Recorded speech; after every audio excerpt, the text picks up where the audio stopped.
Alors, j'ai le très grand honneur de présenter ici Reda Belbouap, qui nous vient d'Alger, du centre hospitalier universitaire d'Alger, et qui va nous parler de son expérience d'un centre à Alger par rapport au diagnostic de la maladie. Il va y avoir un QR code qu'il faudra flasher, qui va apparaître pour pouvoir répondre aux questions interactives. Donc, après, ça marche à distance où que vous soyez dans la salle. On vous laisse quelques secondes pour régler ça.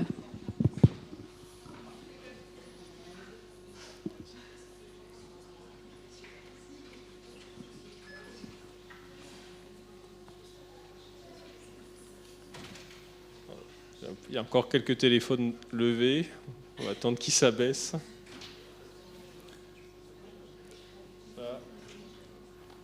Ça a l'air bon. Je pense que vous pouvez y aller.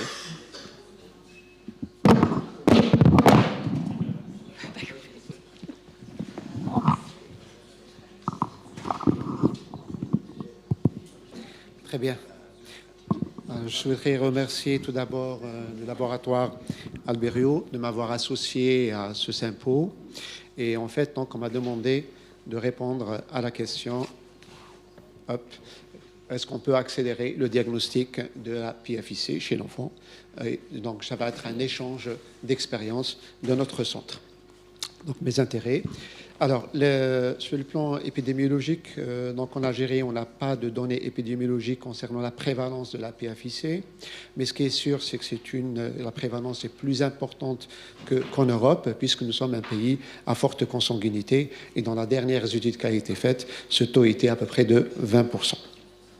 Alors, pour illustrer cette prévalence, je vais vous montrer juste une étude que nous avons faite dans notre centre et qui a concerné le profil étiologique des cholestases des enfants de moins de 2 ans dans 3 villes donc, du centre de l'Algérie. Et c'était une étude qui s'est étalée entre 2016 et 2019.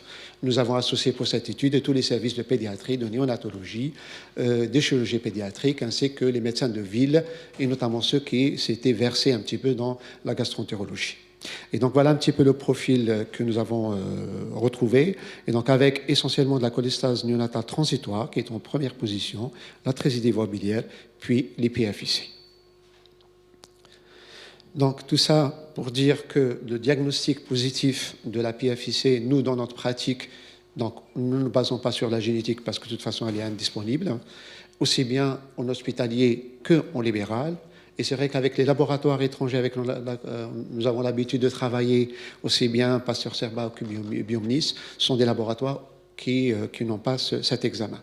Donc du coup, notre travail, dans notre pratique, c'est une optimisation du contexte clinique du patient, avec une analyse fine du phénotype clinique, en s'aidant bien sûr de la biologie, de la radiologie et même au jour d'aujourd'hui de l'histologie. Donc, je vais un petit peu parler de façon vague un petit peu des arguments cliniques pour le diagnostic d'une PFIC 1 ou 2 ou 3. C'est essentiellement l'association de la consanguinité parentale, l'existence de cas similaires dans la fratrie, l'ictère cholestatique à début précoce, l'existence d'un prurite et essentiellement quand elle est intense, éventuellement l'hépatosplénomégalie et des signes cliniques en rapport avec des complications de la malabsorption et des vitamines liposolubles. Pour spécifiquement la PFIC de type 1 et 2, cliniquement, les arguments sont une cholestase à début néonatal, ou dès les premiers mois de la vie, un prurite souvent intense, une gamma-GT sérique qui est normale, un cholestérol souvent normal et des acides biliaires sériques élevés, ce qui est la différence des synthèses des acides biliaires. Et sur le plan histologique, une cholestase canaliculaire ainsi qu'une absence de prolifération ductulaire. Ce qui différencie les PFIC type 1 et 2, c'est que la PFIC type 2 a un phénotype plus sévère, actuellement, avec un ictère souvent permanent dès les premiers mois de vie, avec une cytolyse souvent intense, une alpha-fetoprotéine élevée. Et d'ailleurs, l'équipe de Bicêtre avait montré que quand on a une cytolyse qui dépasse un petit peu 5 fois la normale, avec une alpha-fetoprotéine très élevée, souvent on est plus proche de la PFIC type 2. L'hydroxyase, l'histologie avec la teinte lobulaire plus sévère, l'immunohistochimie, permettent de s'approcher du diagnostic de la PFIC type 2. Les signes de gravité avec une évolution plutôt péjorative, avec une apparition plus rapide de naissance hépatocellulaire, la survenue d'un CHC dans 15% est en faveur d'une PFIC, ainsi que l'absence de manifestations extra-hépatiques qui, eux, sont vues plutôt dans les PFIC de type 1, essentiellement.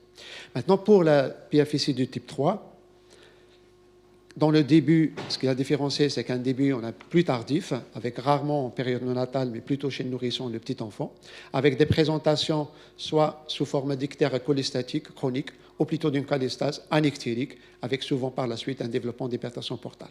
Un prurite qui est un petit peu inconstant et modéré, donc plus léger que celui de PFIC 1 et 2 habituellement. Sur le plan biologique, c'est plutôt une gamma-GT élevée, avec un taux de cholestérol normal et des acides biliaires qui sont peu élevés. La lithiase, l'absence de manifestations extrahépatiques sont en faveur d'une PFIC du type 3. Et sur le plan histologique, la fibrose et notamment la prolifération ductilaire sont en faveur de la PFIC type 3. Et dans notre pratique, la PFIC type 3 est encore plus difficile parce qu'il faut de toute façon faire une BDILM et éliminer les chorongées sclérosantes et discuter des autres causes de cholestase à gamma-GT élevée, que ce soit l'allergie, le déficit d'antitrypsine et mycovision. Donc dans notre pratique, c'est un diagnostic aussi d'exclusion.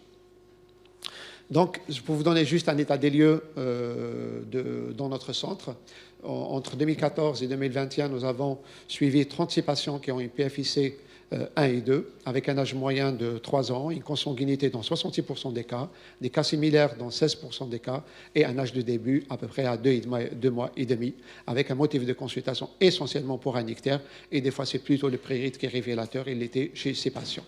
Les signes extrahépatiques ont été retrouvés chez une patiente.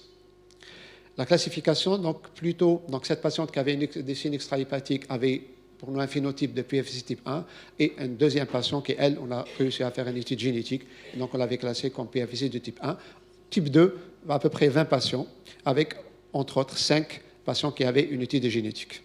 La réponse à l'URSO, donc chez les 36 malades, on avait une réponse positive avec une amélioration, avec une normalisation du bilan hépatique chez 8 patients, une réponse intermédiaire avec une amélioration du bilan sans normalisation chez 16%, et puis une réponse négative chez 12 patients.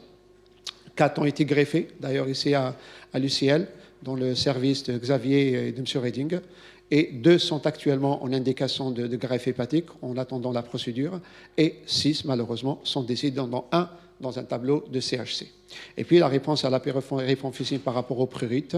Nous avons un prurite léger et modéré sous traitement, on va dire un prurite qui est contrôlé par la rifampicine chez 25 patients, et puis un prurite invalidant malgré les doses maximales de rifampicine chez 6 patients. Ces 6 patients ont eu une dérivation biliaire.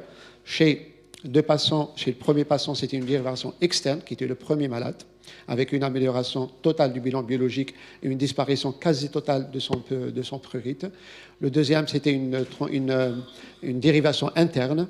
Le troisième, qui était le frère du premier, avait une dérivation interne qui s'est switchée en externe parce qu'on avait un échec, et les autres, c'était une interne. Voilà, maintenant pour la PFIC du type 3, à peu près 16 patients dans cette durée d'étude, avec une consanguinité dans 56%, un cas similaire dans la fratrie dans 50% des cas, un âge de début de 6 mois avec un âge de diagnostic plus tardif qui montre le retard de diagnostic d'à peu près 1 année, une présentation clinique anictérique chez la moitié des malades et un ictère chez à peu près aussi la moitié. Donc le prurite, 81%, dilithiase. Génétiquement, donc je vous dis qu'on avait 5 patients qui ont pu avoir une étude génétique confirmant le diagnostic de PFIC type 3. Et l'évolution est la suivante. Hépatopathie chronique plutôt sans hypertension portale avec une conservation des fonctions hépatiques chez 3 patients, une cirrhose compensée chez 5 patients et une cirrhose avec une insuffisance hépatocellulaire chez 8%, dont 6 ont été greffés et 2 sont décédés. Et donc, en conclusion, pour répondre à la question est-ce qu'on peut accélérer le diagnostic dans le système de santé qui est le nôtre, oui, bien sûr, en passant par une formation continue des médecins de première ligne pour le dépistage de la cholestase néonatale au sein de l'ictère chez les nouveau-nés, la formation des pédiatres en hépatologie, et donc là, il y a un DU de gastroentérologie, ça fait quelques années que Mme Hassine avait mis au point, à la faculté de médecine d'Alger, et pas mal de collègues ici du Grand francophone viennent sur Alger pour enseigner cette pathologie. Et puis, promouvoir le diagnostic, bien sûr, moléculaire de la PFIC type 3, notamment la PFIC type 3, comme on le fait chez nous pour la maladie de Wilson. Donc, il faut que les généticiens s'y mettent. Et puis, bien sûr, un meilleur accès à la greffe hépatique, comme ça se fait chez les adultes dans notre pays. Je vous remercie.